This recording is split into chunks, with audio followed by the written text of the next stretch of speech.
우리는 이 세상에 살지만 또 이 우리에게 맡겨주신 학업과 또 직장에서의 업무들을 해 나가야 되지만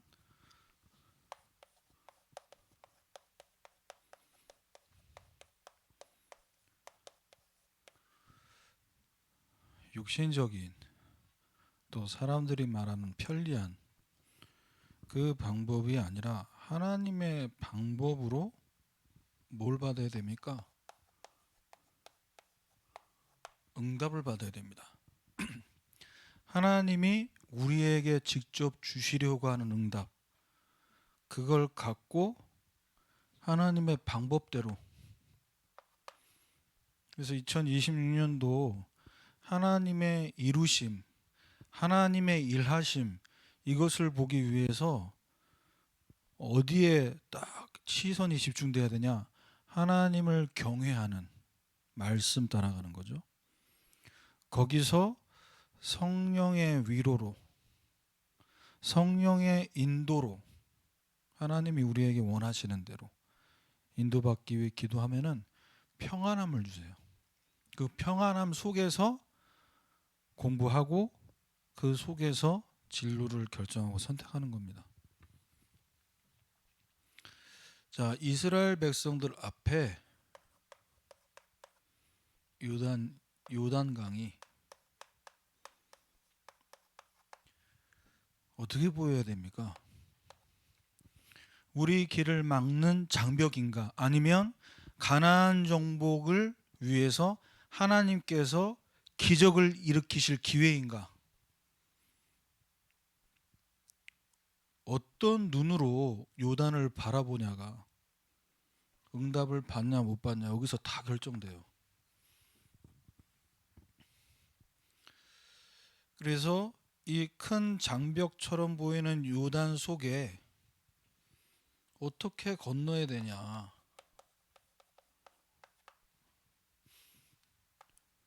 육신적인 방법으로, 육신적인 눈으로만 이걸 바라보면요,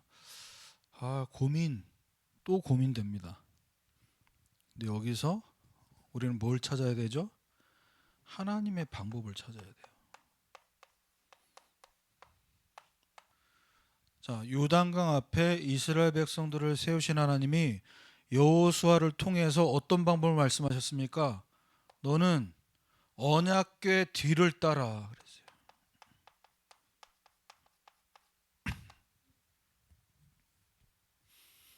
언약궤를 따른다는 것, 그 시대 그 현장엔 제사장이 맨 언약궤, 그것을 따라가는 거지만 이 시대를 살고 있는 우리에게는 요단 같은 이 장애물, 이 한계를 만났을 때 뭘 따라가야 됩니까?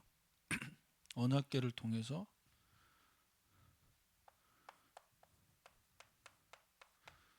지금 이 요단 앞에 나를 세우신 하나님이 그때나 지금이나 동일하게 역사하신다. 이 속에서 내 앞에 있는 요단을 바라봐야 돼요. 그래야 거기서 길을 찾을 수 있는 시작이 됩니다. 지금도 내 기도에 응답하시고 역사하실 수 있다.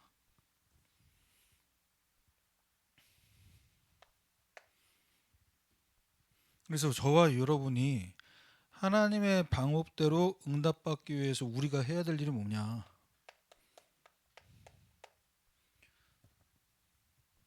제사장들을 두고 이스라엘 백성들이 언약궤를 메고 가는 제사장들을 따라갈 때 뭘 말씀하셨습니까? 2000규빗쯤 되게 떨어져서 가라 그랬어요. 900m라는 거리를 두고 떨어져서 가라. 제사장들 바짝 붙어서 가야, 그렇잖아요. 요단강에 갈라졌음에도 너무 거리를 멀리 두고 따라가면 좀 불안하지 않았을까요? 저는 생각을 해봤어요. 제사장들 바짝 붙어야지 안 죽을 것 같은데 제사장들 먼저 건너고 우리 가다가 갑자기 물이 이렇게 덮으면 어떡하지? 이런 생각이 들 수 있을 것 같지 않아요? 이 영혼이 계속 갈라져 있을 거라는 생각이 안 들고 물고기도 팔딱팔딱 뛰고 뭐 그랬을 거 아니야. 그 길이. 그런데 거리를 두라고 말씀하시는 건 뭐냐는 거죠. 제사장들을 어려워해라. 앞에 세운 목사님들 주의 종들의 그림자도 밟지 마라. 이런 게 아니고 뭘 요구하신 겁니까? 하나님 방법은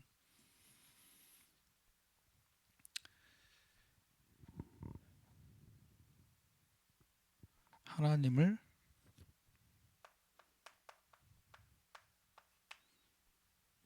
경외하라는 거예요. 경외하는 마음으로, 두렵고 떨리는 마음으로. 그래서 여러분이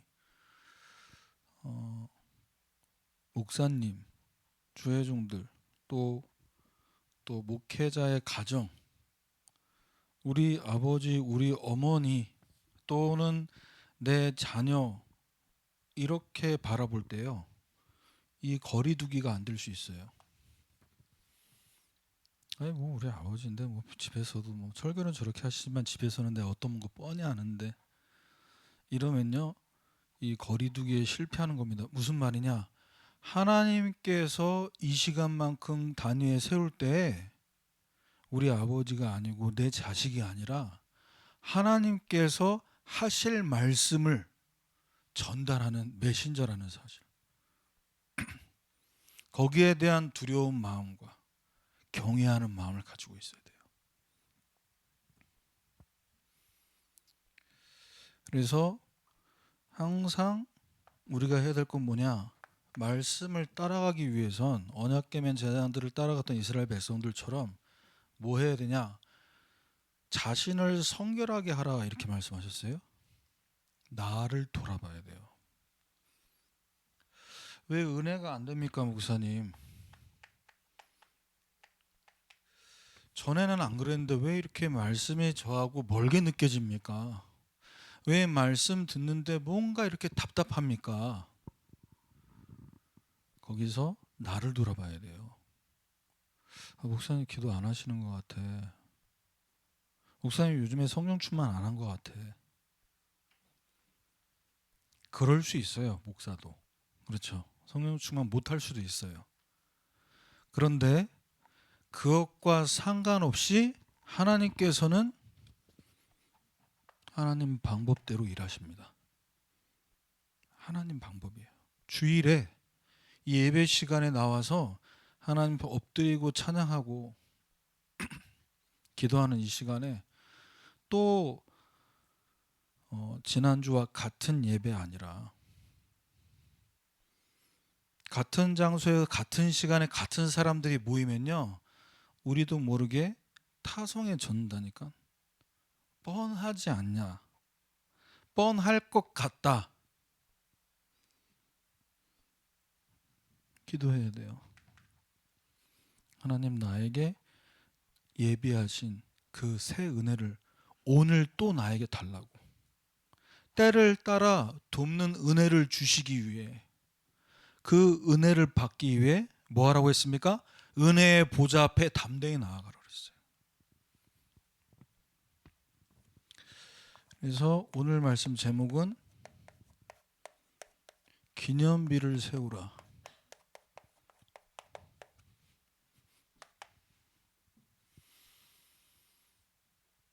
자, 기념비를 세우기 위해서는 반드시 먼저 뭐가 필요합니까?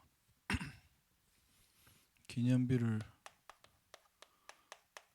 세우기 위해서 우리 앞에 있는 요단강이 갈라지는 기적이 일어나야 돼요. 그 요단이 갈라지고 그 요단강 안에 있던 그 돌을 취해서 기념비로 만들라고 말씀하신 거잖아요. 그러니까 여러분, 내가 대학 때, 아니 중고등학교 때부터 또는 교회에 있으면 괜찮은데 학교만 가면, 직장만 가면, 또 집에만 가면 나를 답답하게 만드는 어떤 한계들 있을 거란 말이에요. 거기에 여러분 인생을 두고 간증할 기념비적인 응답이 있다니까요. 그래서 반드시 여러분은 아셔야 됩니다. 기억할 것과 잊어야 할 것. 뭘 기억하고 뭘 잊어야 됩니까? 우리가 가나안 정복이라는 건 결국 여러분이 지금 대학생이고 지금 이제 또 앞으로도 직장 가겠지만 결국은요, 여러분이 공부한 그 전공 또 그 전공대로 직장을 못 간다 할지라도 하나님이 여러분을 통해서 하시려고 하는 일은 뭐냐? 세계 복음화예요.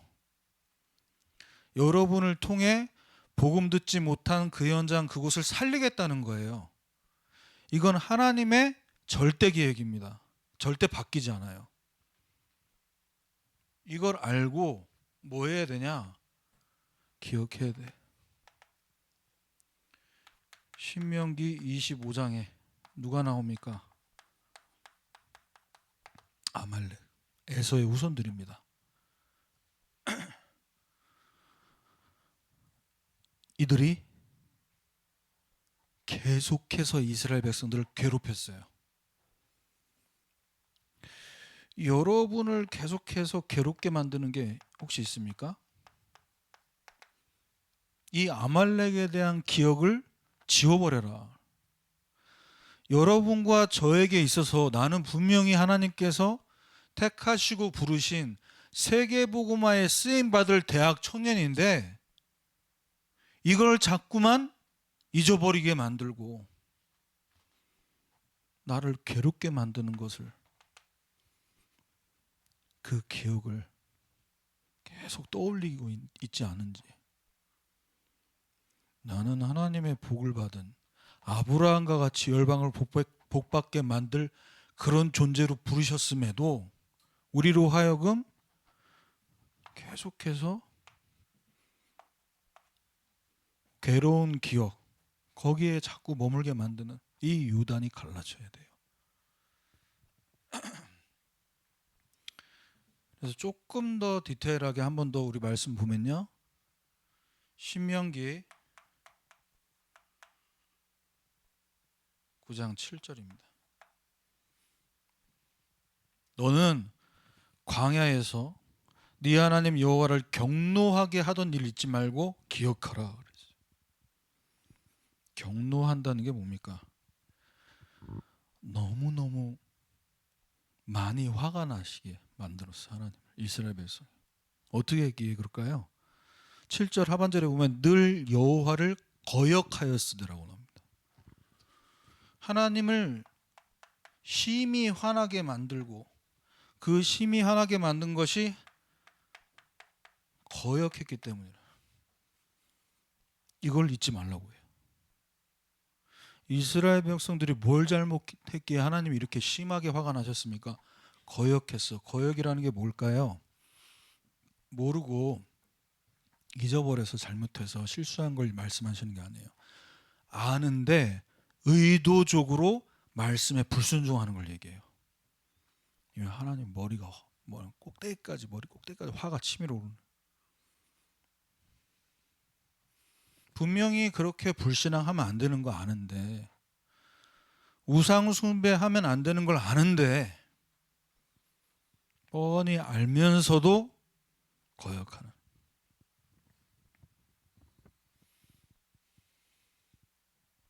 그래서 우리는 뭘 기억해야 되냐?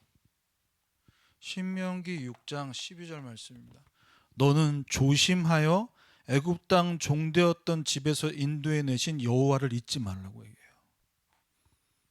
조심하라는. 뭘 조심하라고요?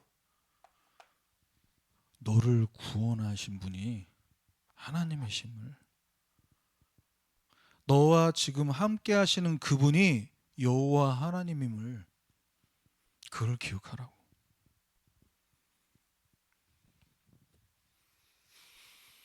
그래서 우리에게 있는 이 요단강의 기적, 어디서부터 일어나야 되냐? 우리의 머릿속에서부터. 일어나야 됩니다. 우리의 생각 속에서부터 시작돼야 돼요. 내가 지금 잊어버려야 할 것을 자꾸 떠올리고 기억해야 될 것은 자꾸 지워버리고 반대가 돼야 되는데, 그래서 뭐가 필요하냐? 말씀을 듣는 시간과 말씀을 묵상하는 시간이 절대적으로 필요한 거예요. 그때 우리 기억 속에 아말렉에 대한 기억이 지어지면서 나를 구원하신 하나님, 나와 함께 하시는구나, 이것이 우리에게 기억된과 동시에 우리의 마음에 주님 주시는 평안과 기쁨과 감사가 넘치게 되는 겁니다. 그 상태에서 공부가 되고 그 상태에서 일을 해보세요. 전에는 조금만 얘기해도 막 예민하게 짜증나고 이랬는데 누가 옆에서 건드리고 나를 욕해도 더 기뻐. 아, 이 사탄이 지금 나를, 내게 주님 주신 평안을 빼앗아 가려고 발악을 하는구나, 그게 보여. 웃어넘길 수 있는 여유가 생긴다니까요.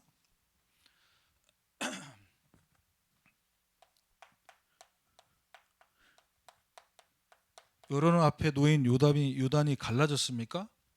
그러면 그 요단이 갈라진 기적 이후에 주시는 말씀에 귀를 기울여야 돼요.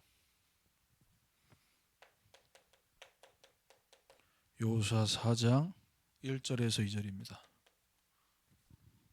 모든 백성이 요단 건너가기를 마침에, 요단을 건너가고 나서 여호와께서 여호수아에게 말씀하여 이르시되 그랬어요. 요단이 갈라졌다, 우리가 이 요단강을 건넜다, 거기에만 기뻐하고 거기에 빠져 있으면 안 된다는 거예요. 그 이후에 우리에게 어떤 말씀을 주시냐, 그게 중요하다니까. 직장에 그렇게 고대하고 어려운 취업이 됐는데 그 이후에 내가 대학에 그토록 고대하며 공부 오랫동안 해서 하나님 들어가게 하셨는데 그 이후에 어떤 말씀 주시려고 하냐. 내가 정말 힘들게 기도하다가 배우자를 만나서 결혼에 꼴을 했는데 거기에 기쁘고 결혼식하고 막 평생에 한 번이니까 제일 멋있게 해야지, 기억에 남게 해야 되는 거 알아요. 이해되는데 경험자로서 얘기합니다. 하나도 남는 거 없어. 결혼 앨범 쳐다보지도 않습니다. 어디 박혀 있는 꺼내기도 힘들어. 너무 두꺼워가지고. 그 응답 이후에 주시는 말씀이 무엇이냐, 거기에 귀를 기울여야 돼요. 여러분을 향한 하나님이 주시려고 하는 메시지가 있고 하나님의 중요한 뜻이 감춰져 있습니다.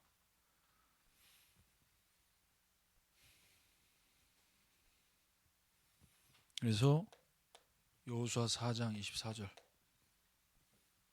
요단강이 갈라지고 거기서 돌을 치하라고 말씀하신 그 속에 하나님께서 말씀하시려고 하는 메시지가 뭐였습니까? 여호수아 4장 21절 22절,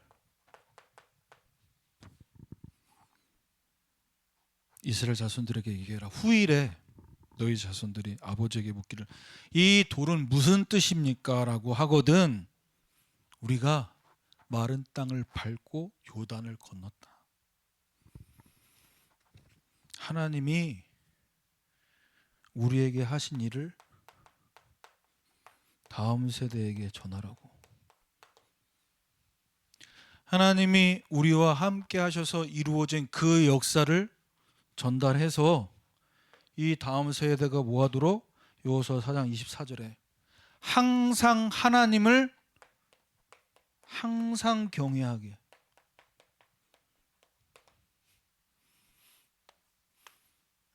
저는 요즘에 제가 남은 인생을 두고 어떤 기념비를 물려줘야 될까, 이걸 계속 기도하면서 제 나름대로 하나님을 항상 경외하는 이 부분에 저 자신을 드리고 있습니다. 누구야 갑자기 한숨. 하품이었냐? 갑자기 힘이 슉 빠지네. 그러지 마. 나도 사람이야. 그래요. 아예 산소가 부족하니까 하품해야 돼. 예. 지금 히터는 다 껐잖아요. 안 틀어도 안 추우니까. 근데 뭐 얘기하려고 했냐? 항상 하나님을 경외하도록. 제가 어디에 저를 드리고 있냐? 성경 읽기와 말씀 암송하는 데 저를 드리고 있어요. 그런데 이걸 내가 왜 하냐? 왜 외우냐? 늦은 나이에 이걸 꼭 해야 되냐? 내가 지금 외우고 있는 성경 구절만으로 충분한데 이게 아니고 말씀이신 하나님을 항상 경외하기 위해서 말씀을 읽고 말씀을 또 외우고 또 묵상하고. 근데 주님께서 저는 하나님을 경외하고 하나님 바라보는 시간이잖아요. 제가 뭐 이거 외워서 뭐 어디 가서 뭐 대회 나가서 뭐 암송대회 나갈 겁니까 이 나이에? 아니잖아요. 왜 하냐? 주님이 제가 말씀 묵상하고 말씀 앞으로 계속 하나님께 가까이 나아가려고 하는데 주님께서는 제 안에 자꾸만 뭘 주시냐? 평안을 주시고 기쁨을 주시고 감사를 주세요.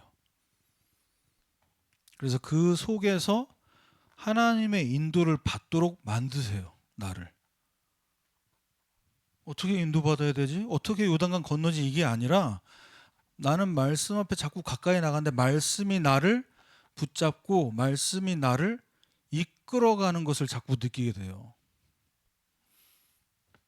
그러니까 내가 전에는 내가 말씀 못 붙잡았네, 말씀 놓쳤네, 내가 말씀 잊어버렸네 이랬는데 항상 하나님 말씀을 가까이 두고 눈으로 보고 소리내서 외우고 아침 저녁으로 하고 있어요.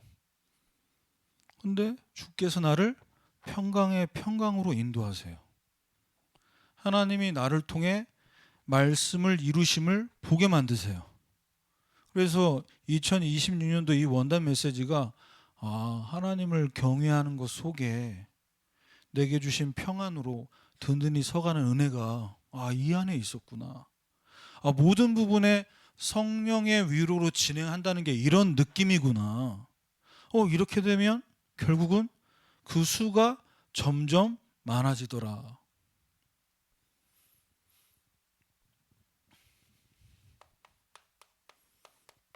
자, 기념비를 어디서? 2개의 요단강 기념비를 말씀하셨어요. 보이는 기념비, 보이지 않는 기념비를 말씀하셨는데 저는 이 부분을 한 주간 묵상하면서 수예배 때도 말씀을 드렸지만 나는 어디에 기념비를 세워야 되냐? 12지파를 생각할 때 오늘날의 교회의 모습이면서 동시에 가정과 가문이잖아요. 12지파. 그래서 가정과 우리 교회를 두고 우리 대학 청년들을 두고 나는 이 기념비를 세워야겠다. 그래서 기념비를 묵상하니까요. 그 돌에 뭔가 새길 수 있잖아요. 돌에 새겨진 건 지워지지가 않아요. 뭘 세울 겁니까? 내가 살아있을 때 이 돌이 무슨 뜻입니까 하면 얘기해 줄 수 있지만 내가 죽고 나서는 설명해 줄 수 없잖아. 돌에 새겨버리면 그 다음 세대들이 이걸 보고 알 수 있잖아요. 이게 어떤 기념비인지를. 그래서 저는 마음에 새겨야겠다. 내 마음에 있는 내 마음, 이 신비에, 돌비가 아니라 내 마음의 신비에 새겨야겠다.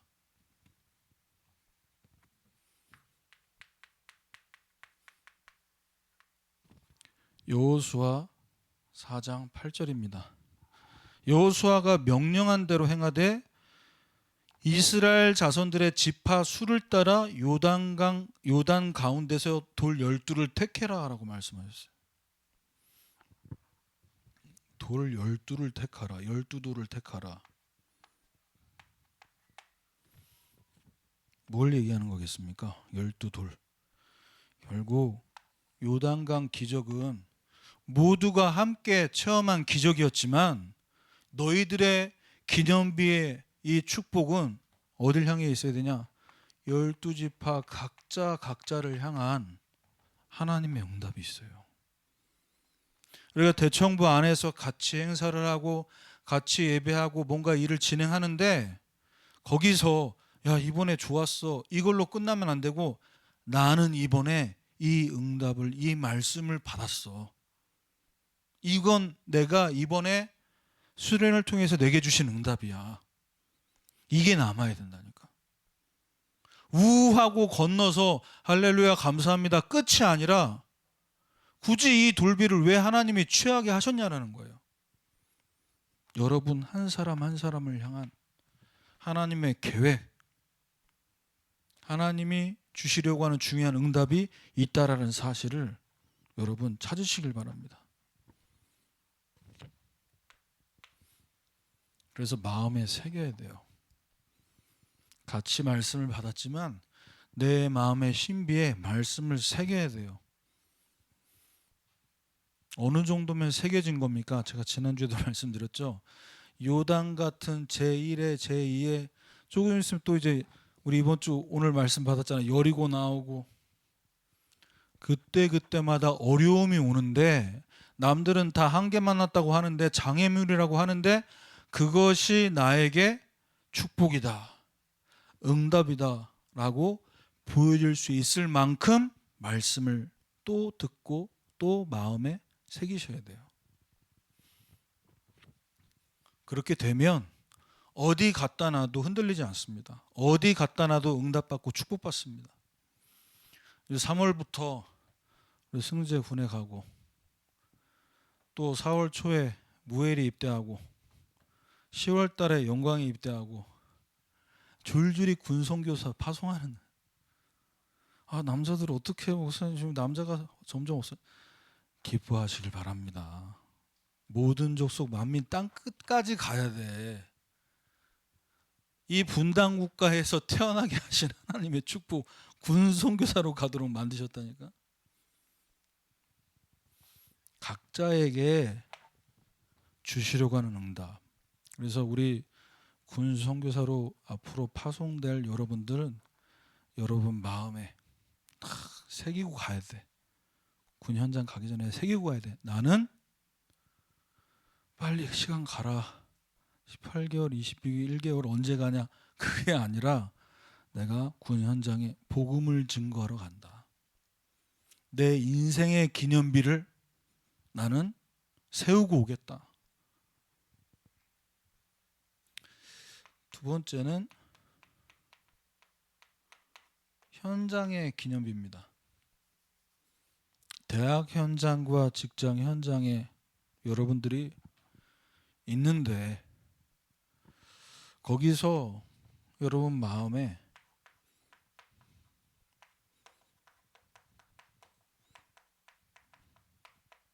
다짐해야 돼요. 어떤 다짐을 해야 되냐? 사도행전 9장 31절 올 한해 주신 이 원단 말씀 아까도 말씀드렸죠? 평안과 성령의 위로와 이 모든 것의 전제가 뭐라고요? 하나님을 경외하는 것에서부터 출발돼야 됩니다.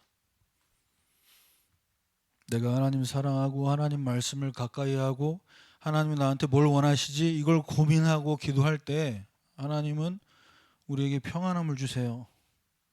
그리고 성령께서 깨닫게 하세요.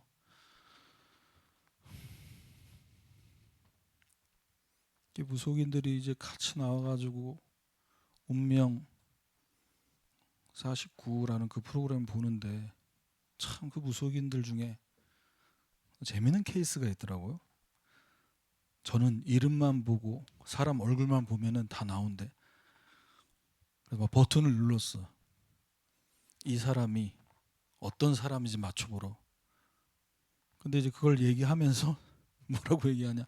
저는 예수 믿는 사람입니다.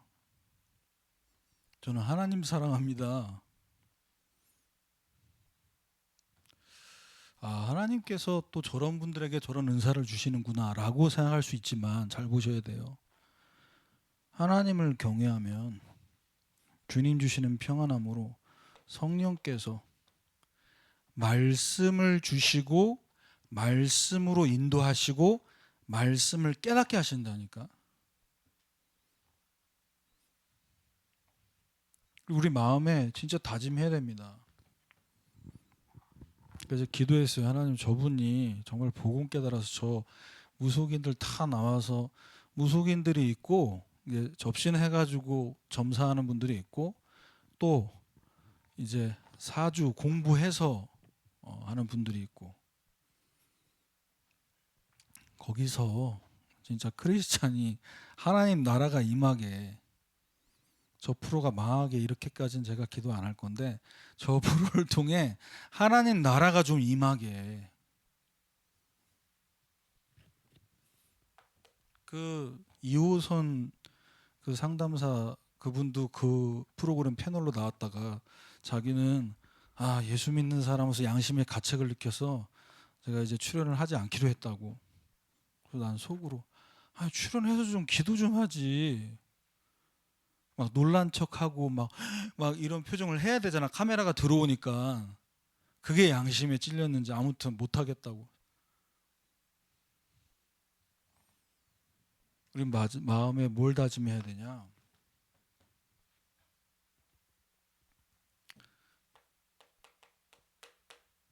여호수아 4장 14절입니다. 그날에 여호와께서 모든 이스라엘 목전에서 여호수아를 크게 하심에 생존하는 날 동안에 백성이 그를 두려워하기를 모세를 두려워했던 것처럼 만들겠다고 했어요. 여호수아를 크게 하심에, 이 크게 하심이 한순간의 응답이 아니에요. 언제요? 그가 생존하는 날 동안에 백성이 두려워하게 만들겠다.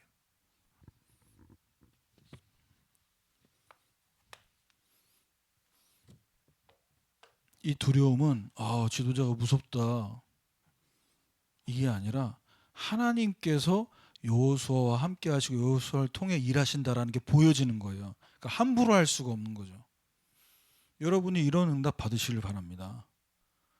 기도하는 사람 함부로 건드리면 안 돼요. 기도하는 사람의 말을 무시해서도 안 돼요. 왜냐? 성취되거든요. 그래서 우리는 기념비를 세우기 위해서 저와 여러분의 삶 속에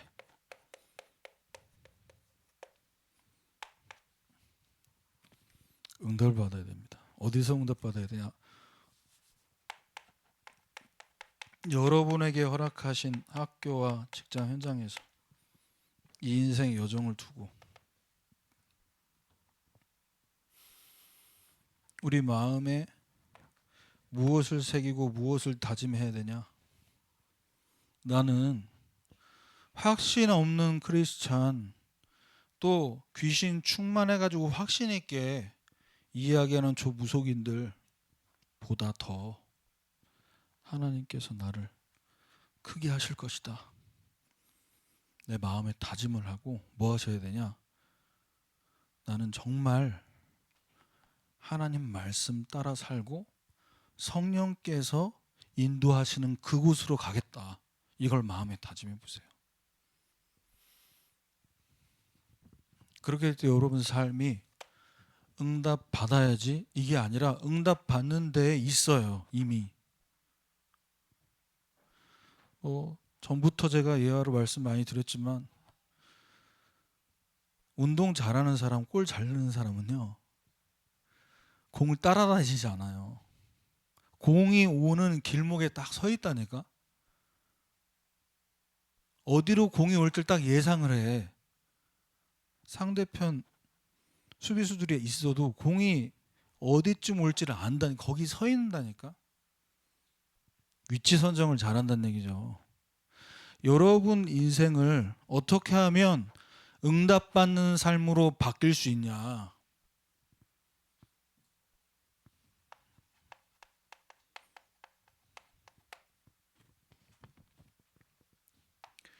기념비를 세우기 위해선 먼저 나의 요단부터 갈라져야 됩니다. 그래야 그 요단강에 갈라질 때 그 속에서 기념비를 취할 수 있어요. 그리고 그 돌에 새길 수 있겠죠. 뭘 새기겠습니까?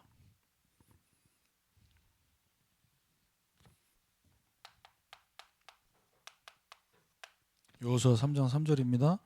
백성에게 명령하리되 너희 레위 사람 제사장들이 언약궤 매는 것을 보거든 너희가 있는 곳을 떠나 그 뒤를 따르라 그랬어요.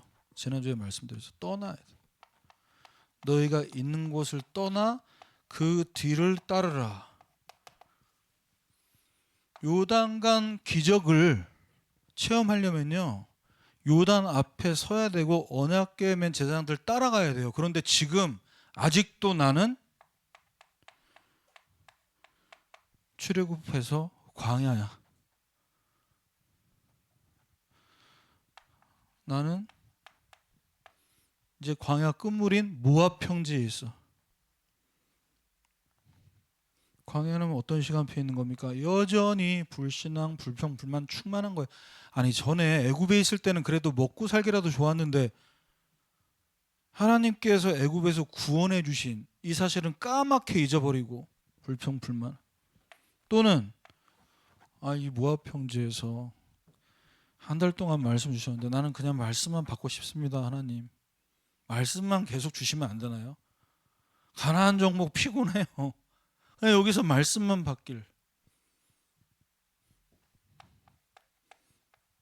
요단 앞에서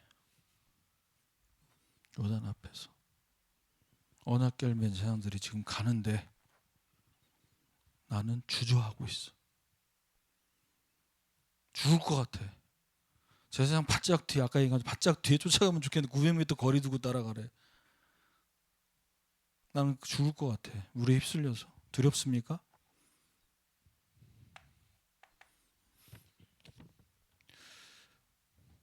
내 위치가 지금 어디 있는지 요단 앞에 섰다면 나는 정말 언약궤 맨 제사장을 따라가고 있는지 아니면 다른 거 따라가고 있는지 잘 한번 돌아보시길 바랍니다.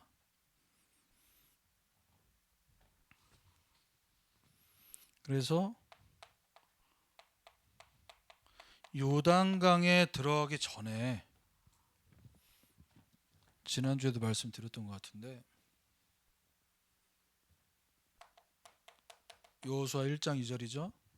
내 종 모세가 죽었으니 너는 이 모든 백성과 더불어 일어나 이 요단을 건너 내가 그들에게 주는 그 땅으로 가라고 이미 여호수아 1장 2절부터 말씀을 주셨어. 이미 말씀을 주셨다니까. 근데요. 말씀은 이미 주셨는데 여호수아 3장 15절에 보면 우리가 우리 자신을 잘 돌아봐야 된다니까. 요단강 바라볼 때 3m에서 4m 수심이고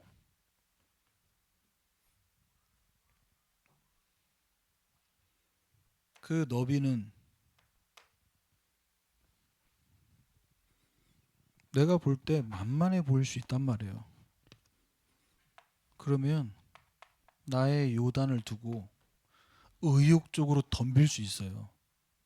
내가 한번 건너봐. 수영 좀 해서 우통 까고 내가 한번 덤벼봐. 만만해 보일 수 있다니까. 그런데 잘 아셔야 돼요. 보기에는 한강보다 작아 보이는 강으로 보일지라도 이때 당시에 추수하는 계절이 추수하는 그 달이 3월에서 4월이라고 나와요. 이때 강의 물살이 가장 셀 때입니다. 그래서 여름 피서철에 죽는 거예요. 그 물살을 못 이기거든. 수영해가지고 이겨낼 수 있는 게 아니거든. 의욕적으로 덤벼서 될 게 아니라 또는 요단강 바라보면서 낙심해서 시작도 안 하고 미리 포기해버려. 의욕 모드에 있습니까? 낙심 모드에 있습니까? 여러분 믿음으로 도전하길 바랍니다. 믿음으로 순종하길 바라요.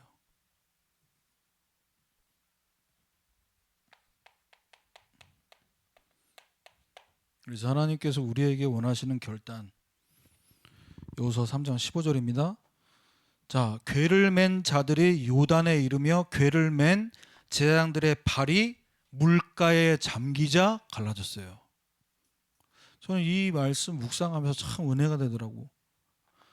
요단강으로 발목이 차고 무릎이 차고 허리가 차고 여기까지 차서 갈라진 게 아니라 그 요단 강가의 물가에 발이 잠기자마자 갈라진 거예요. 야, 어떤 느낌이었을까? 정말 갈라질까? 하나님 말씀 따라서 한다고 하지만 제가 목회자니까 제사장들의 입장에서 생각해봤어요. 지금 백성들이 다 쳐다보고 있고 우리는 지금 언약궤를 같이 맺는데 같이 들어가야 되는데 이거 안 갈라지면 이거 완전 쪽팔리는 일인데 어떡하지?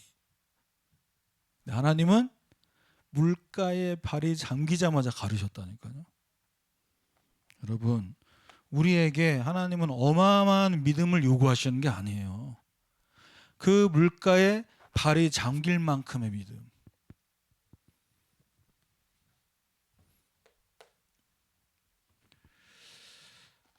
자, 마지막 세 번째는 결론으로 말씀드리겠습니다. 대학 청년 때 이 복음이, 세계 복음화라는 이 하나님의 꿈이 나에게 임해야 돼요. 그래야 여러분이 직장을, 학교 현장을, 군생활을 기쁨과 즐거움과 감사함으로 해나갈 수 있어요. 이 언약이 나에게 임하지 않으면 언제 시간 가냐, 언제 졸업하냐, 언제 돈 버냐 이러고 있다니까. 이게 어쩔 수가 없는 거예요. 사람이 이상해서가 아니라 언약이 나의 언약으로 임하지 않으면은 그렇게 될 수밖에 없어요, 사람이.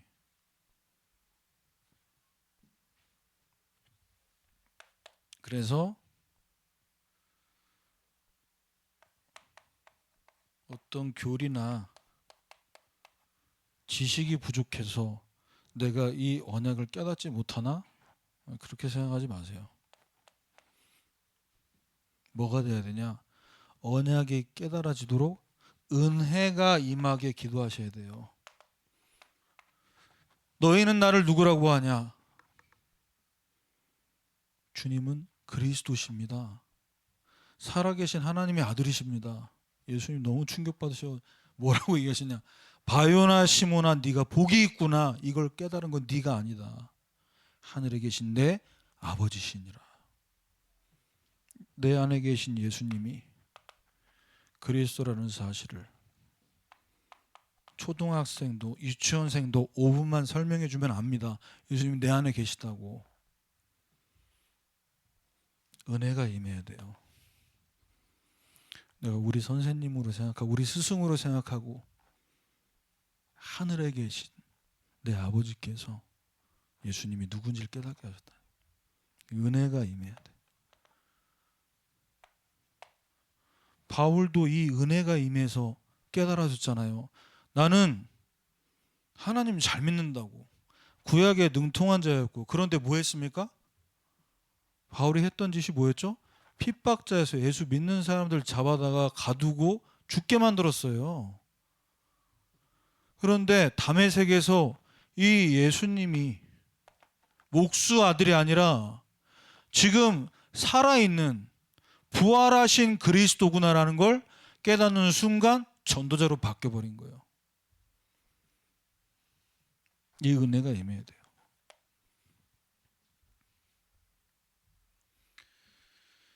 그래서 영적 제사장으로서 사명을 감당하도록 기도하셔야 됩니다. 제가 이제 지난주 화요일 새벽기도 때 레위기 13장 1절에서 7절 이 본문 갖고 쭉 묵상하는데 어떤 장면이냐? 제사장이 이스라엘 백성들 200만 명이 200만 명이 넘는 그 공동체를 끌고 가는데요. 같이 움직이지 않습니까? 한 명이라도 병 걸리면 옮아요. 전염되면 큰일 나는 겁니다. 그러니까 하나님께서 아론과 제사장들에게 이러한 환자가 생겼을 때 어떻게 조치하라는 규례예요. 피부병, 나병 같은 뭔가 뾰루지가 나고 그러면 가서 뭐하라고 했냐? 진찰하라고 했어요.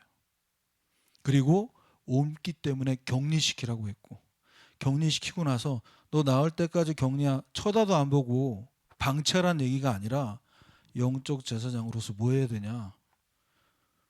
14일 동안 7일 간격을 두고요. 가서 또 확인합니다. 또 확인해요. 괜찮아졌다 될 때까지. 여러분, 제가 이번에 임원방에다가 기도 부탁 올렸잖아요. 무엘이 시합 나간 거하고. 현성이가, 여러분 또 얼굴 아는 분들은 아시겠지만 삼사관학교 졸업하고 인관에서 지금 중2로 근무하고 있어요. 그런데 연락이 왔어요. 연락 잘 안 돼요. 그리고 해안 초소에 있어서 전화도 감이 너무 멀어요. 그런데 연락 왔어요. 자기가 이제 중이잖아요. 밑에 사병들 관리하는데 사병 중에 한 명이 일병인데 자살 시도했어요. 자살 시도했는데 실패했어요. 그래서 지금 자기가 데리고 있다고. 어떻게 해야 되냐고. 뭘 어떻게 해. 말씀 듣게 해야지. 본인이 그럼 금요기도에 듣겠다고. 가장 정확하고 가장 좋은 방법은 뭐냐? 레위기 3장 13장 1절에 이렇게 나옵니다. 이러한 환자, 육신적으로 질병 걸리는 환자나 영적 질병으로 아파하는 사람들 어떻게 해야 됩니까? 제사장이나 그 제사장 중 한 명으로 데리고 가라고 얘기해요.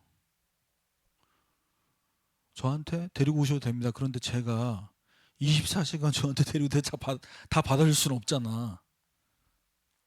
우리의 대제사장 대신 그리스도께로 여러분 데려가야 돼요.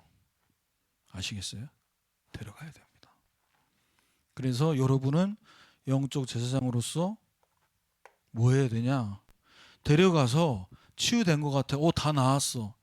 겉으로 볼 때 다 나은 것처럼 보이지만 레위기 13장 7절에 뭐라고 나 읽어드릴게요.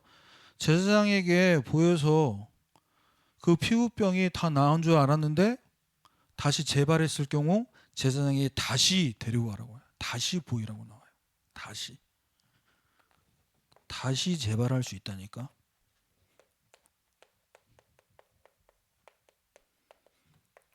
그러면 다시 진료받아야 돼. 지금 우리 교회 안에는 모르겠지만 지금 또 막 독감 유행하고 있대요. B형, A형 다 지금 유행하고 있대요. 조심하시고. 독감 때문에 작년에 진짜 죄송합니다. 개고생했거든요. 저. 아니 병원에 갔는데 이 의사가 분명히 진단하고 처방해줬어. 그런데 나는 더 아파. 아니 뭐냐고, 무슨 주사를 놓은 거냐고. 그때 진단을 했을 때에는 독감으로 진단이 안 됐어. 며칠 지나니까 독감으로 드러나는 거예요. 여러분 학교와 직장 현장에 이런 사람들 많습니다. 괜찮은 척, 잘 나가는 척, 공부도 잘하고 나름 돈도 잘 벌고 부족한 거 전혀 없어 보이죠. 안에 골마 터지고 있어요. 어디로 데려가야 됩니까? 그리스도께로 데려가야 됩니다. 그래서 어떻게 해야 돼? 진단받고 진찰해서 처방받아야 돼. 그래서 구약 신약이 있는 거야. 안 웃네. 이번 한 주간 여러분 기념비를 어디서부터 세워야 됩니까? 요단강부터 갈라져야 됩니다. 요단강부터 갈라져. 거기에 기념비가 있어. 여러분이 그동안 건너지 못했고 전혀 도저히 이 엄두가 나지 않았던 거 뭡니까? 말씀 안에서 바라보시길 바랍니다. 그래서 그 속에 있는 기념비, 그 기념비적인 응답을 찾는 그 기념비 세우는 한 주간 되기를 주님의 이름으로 축원합니다. 하나님 감사합니다. 대학 청년의 때에 우리가 세워야 될 기념비가 무엇인지 내 앞에 있는 요단을 통해서 그 기념비를 찾고 세우는 12지파에게 말씀하신 각자의 응답받는 한 주간 될 수 있도록 인도해 주옵소서. 예수 그리스도의 이름으로 기도합니다. 아멘.